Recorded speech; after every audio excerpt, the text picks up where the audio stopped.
હરિઓમ શ્રી રામ અંબજ્ઞ હું પ્રતીકસિંહ શાહ દાનોર રહું છું.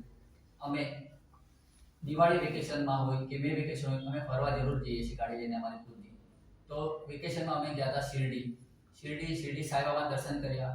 બાપુના ત્યાં તો જતા હોય છે આમ તેમ કે અમે ત્યારે ઉપાસનામાં દર્શન કરીએ છીએ બાપુના. ગીતા બાપુના ઘરે જઈને બાપુ દર્શન કરીએ છીએ.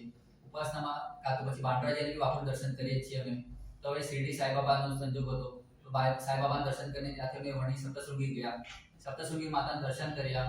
ત્યાંથી અમે બપોરના નીકળ્યા એટલે અમે દર વખતે શું કરીએ છીએ કે અમે નાસિક રોડથી જ રિટર્ન થઈએ છીએ. તો અમે વિચાર્યું આ વખતે ચલો આપણે આ વખતે ગુજરાત વાપી થઈને નીકળે કરીને.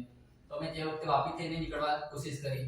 તો અમે રસ્તામાં અમારો ગૂગલ મેપ ચાલુ હતો કારણ કે રસ્તો અમારા માટે અનનોન હતો, નવો રસ્તો હતો, એ હાઈવેનો રસ્તો. તો અમે ગયા, અમારા આગળ પાછળ ગાડી હતી એટલે અમને કોઈ ટેન્શન નહોતું. અમે લાગ્યું કે ચલો આ ગાડી બી ત્યાં ગુજરાત જવાની જશે એટલે આપણે સથવારો છીએ સાથે કરીને.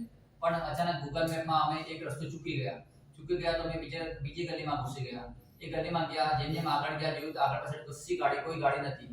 ને પાછી બીજી ગલી અમને ગૂગલ મેપમાં બીજી ગલી બતાવી એટલે પાછા એમાં તો ગયા આગળ તો અમને કશું દેખાતું જ નહોતું.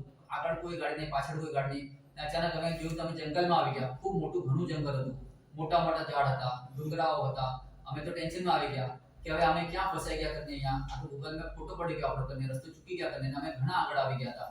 પછી અમે બાપુને યાદ કર્યા, બાપુને પ્રાર્થના કરી, બાપુ અમે ડુંગરમાં ફસી ગયા છે, જંગલમાં ફસી ગયા છે કરીને. તો હવે તમે જ અમને આમાંથી બહાર કાઢો કારણ કે ગૂગલ મેપમાં તમે ફસાઈ ગયા.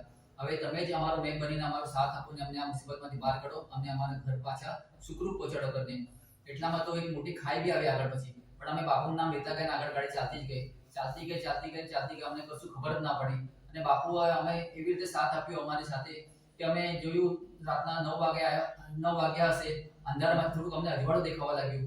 જોયું તો અમને હાઈવે દેખાવા લાગ્યો, મોટી મોટી કંપનીઓ દેખાવા લાગી. એટલે અમે સમજ્યા કે આ બાપુએ અમને બહાર કાઢ્યા. એ બાપુ જ અમને કરી શકે છે, જે અમારો મેં બનીને અમારા સાથે રહ્યા અને અમને જંગલમાંથી બહાર કાઢ્યા.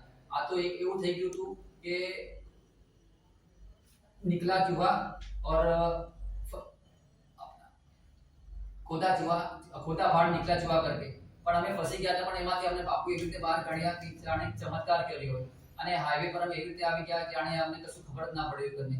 પણ આ બાપુનો ચમત્કાર એવો હતો કે અમને જિંદગીભર ના ભૂલી શક્યા અમારો ચમત્કાર કરીને. કે બાપુએ અમને જંગલમાં નહોતા, અમે જંગલમાં એવા ફસાઈ ગયા હતા કે જાણે અમે પછી ઘરે પાછે પહોંચી જ ન શકવાના હતો, એવો અમારો હાલત થઈ ગઈ હતી. એટલે ખરેખર બાપુ આપણા સાથે ડગલે ને પગલે આપણા સાથે જ રહે છે. અને એ આ જે મારો અનુભવ હતો એ અનુભવ તો આયુષ્યભર નહીં ભૂલી શકીશ કારણ કે આ જંગલનો એવો રસ્તો હતો કે જ્યાં કોઈ બી ફસાય તો પાછું બહાર નીકળી નહોતું શકતું કરીને. હરિઓમ શ્રી રામ.